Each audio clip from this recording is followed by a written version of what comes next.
Et salut tout le monde, et aujourd'hui on se retrouve sur Lord Beckett pour parler d'un sujet qui me tenait à cœur, le putaclic. Je me suis rendu compte en parlant avec mes amis que j'étais pas toujours d'accord sur le fait si une vidéo était putaclic ou pas.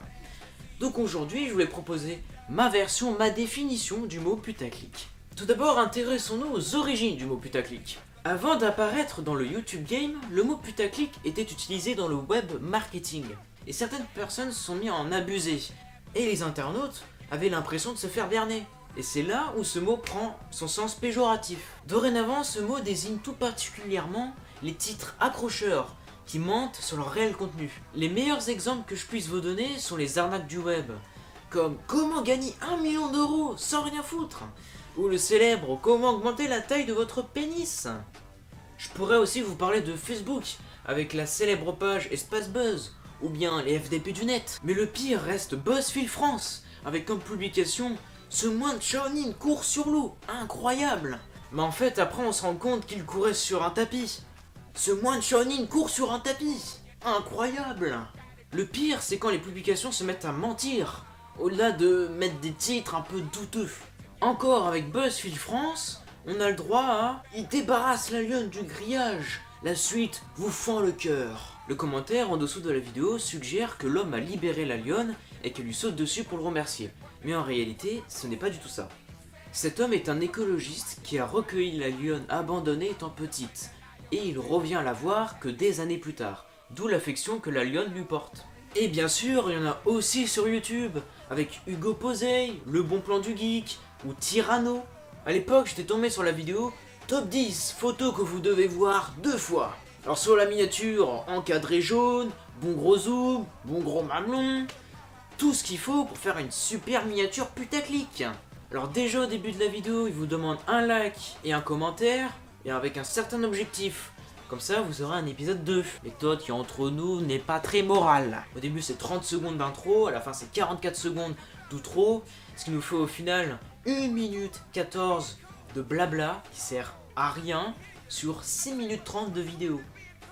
Et après, en fait, tout au long de la vidéo, il fait que commenter des photos que au premier abord, on a l'impression que c'est autre chose. Alors oui, c'est drôle, mais de là en faire une vidéo, surtout que ces commentaires, ça sert à rien en fait.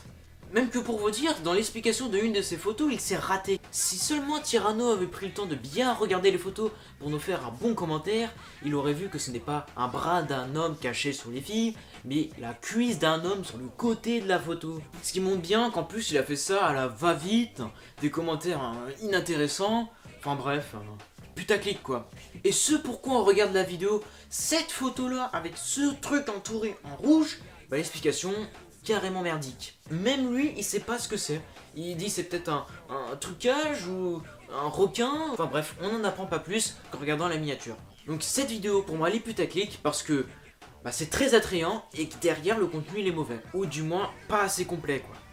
Il aurait fallu qu'il passe plus de temps avec des explications plus solides et plus développées pour que là, la vidéo ait son intérêt. Mais la vidéo que je vous ai présentée, elle date quand même d'1 an. Alors peut-être que Tyranno maintenant fait moins de putaclic.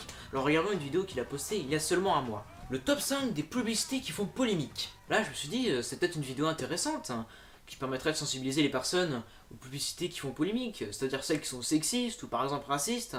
Mais encore une fois, on est déçu. Dès le début, il nous incite à rester jusqu'à la fin parce qu'il y a un concours, il nous demande un objectif de like, de nous partager, de nous abonner, tout ça au début, à la fin.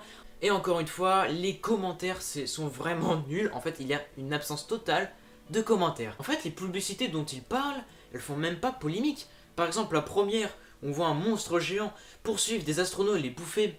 Où là, il y en a un dernier qui a réussi à se cacher derrière un rocher, mais qui là, il pète parce qu'il avait bouffé des faillots. Bah, c'est rigolo. C'est rigolo, c'est pas polémique. Enfin, c'est quoi le problème, là Elle a rien de gênant ou de... Moi, j'aime bien ces publicités-là qui sont humoristiques, qui sortent un peu de l'ordinaire, quoi. Pour moi, la seule publicité qui vaut vraiment le coup, c'est la deuxième, où tu vois des filles complètement dénudées, là, qui mangent des burgers. Limite, ça se prostitue pouvoir vendre des burgers quoi. Par exemple, imaginez si un jour je fais une vidéo comment voyager dans le temps. Alors là c'est un titre super attrayant, tout le monde a envie de savoir comment on voyage dans le temps. Tu t'attends à une vidéo un peu scientifique qui t'explique des méthodes visionnaires avec de la relativité d'Einstein etc. Et imaginez au final que je fais que vous dire bah il suffit de regarder au loin le temps que la lumière arrive dans votre œil, vous voyez dans le passé. J'ai pas menti sur le sujet, c'est un peu une manière un peu détournée de voyage dans le temps, en fait, on fait que ça, et du coup vous êtes super déçus.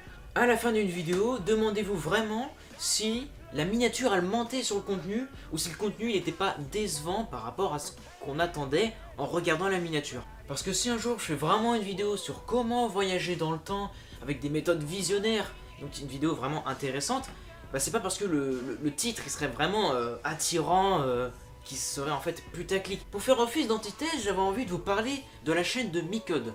Il a commencé depuis seulement quelques mois et on voit déjà qu'il a beaucoup d'abonnés, plusieurs centaines de milliers. Et au début, on pourrait s'attendre à ce qu'il ait fait du putaclic. Ces titres sont très aguicheurs, je pense notamment à J'ai hacké des arnaqueurs sur Bon Coin.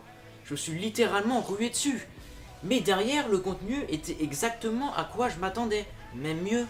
En fait, le putaclic, c'est quand on met en valeur la forme pour cause d'absence de fond et de réel contenu. Micode ici a fait des titres et des miniatures très attrayants, mais le contenu derrière est excellent. J'ai découvert un nouveau monde, le monde du hack et de l'informatique. Je leur remercie presque d'avoir fait un titre si attrayant et aguicheur, parce que sinon j'aurais jamais regardé la vidéo, ça se trouve.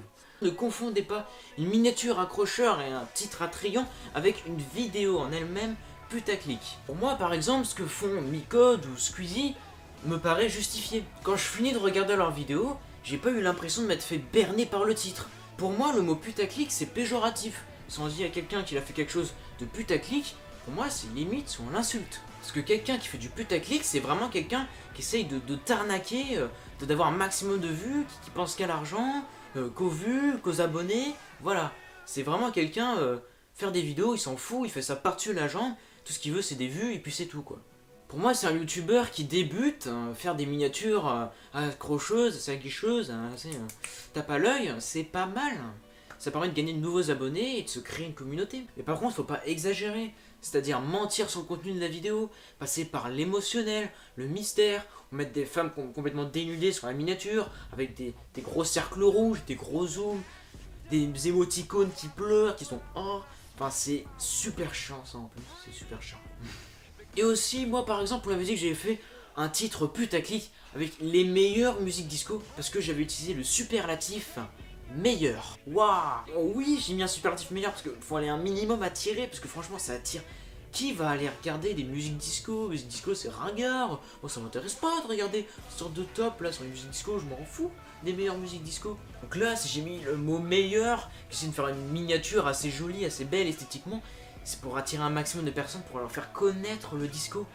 Comme je disais tout à l'heure, des fois, pas le putaclic, mais le fait de faire des miniatures attirantes, bah c'est pas mauvais, c'est pas... Des fois ça sert, et c'est utile. Ça permet d'attirer des personnes qui, au premier abord, n'auraient pas été intéressées par votre contenu. Voilà, c'est la fin de la vidéo. Merci d'avoir regardé jusqu'au bout encore. Merci de nous être fidèles. N'hésitez pas aussi à regarder nos autres vidéos qu'on a faites, les précédents InfoYolo ou mes autres vidéos ludiques. Voilà tout le monde, c'est tout ce que j'avais à dire. Merci encore pour tout et à la prochaine. Send me